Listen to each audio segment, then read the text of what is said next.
నిరుద్యోగ రహిత రాజమహేంద్రవరం సాధించాలన్న లక్ష్యంతో జాబ్ మేళా నిర్వహిస్తున్నామని వైఎస్ఆర్సీపీ జాతీయ అధికార ప్రతినిధి రాజమండ్రి మాజీ ఎంపీ మార్గాని భరత్రాం చెప్పారు. ఇది నిరంతర ప్రక్రియగా ఆయన పేర్కొన్నారు.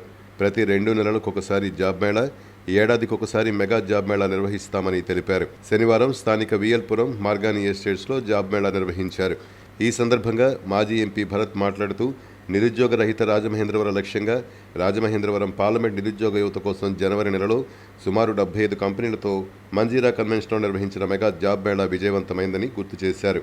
ఈ జాబ్ మేళాలు నిరంతరం జరిగే ప్రక్రియగా ఆ రోజునే ప్రకటించామని అన్నారు. అందుకు అనుగుణంగానే పనిచేస్తున్నామని తెలిపారు.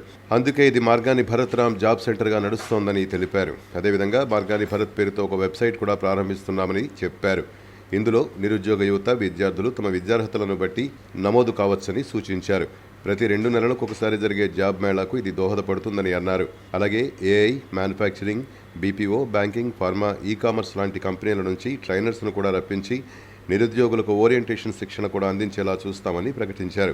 ప్రతిపక్షంలో ఉన్నప్పటికీ తమ వంతు బాధ్యతగా ఈ కార్యక్రమాన్ని చేస్తున్నామని, వచ్చే 3 ఏళ్లలో కనీసం 15,000 నుంచి 20,000 మందికి రాజమండ్రి పార్లమెంటు పరిధిలోని నిరుద్యోగ యువతకు ఉద్యోగాలు కల్పించాలన్నదే తమ లక్ష్యమని మాజీ ఎంపీ భరత్రాం చెప్పారు. గత జనవరిలో జరిగిన మెగా జాబ్ మేళాలో ఉద్యోగం పొందిన యువతి ఇప్పుడు సదరు కంపెనీ నుంచి ఇంటర్వ్యూలు నిర్వహించడానికి ఇన్ఛార్జిగా రావడం ఆనందంగా ఉందన్నారు.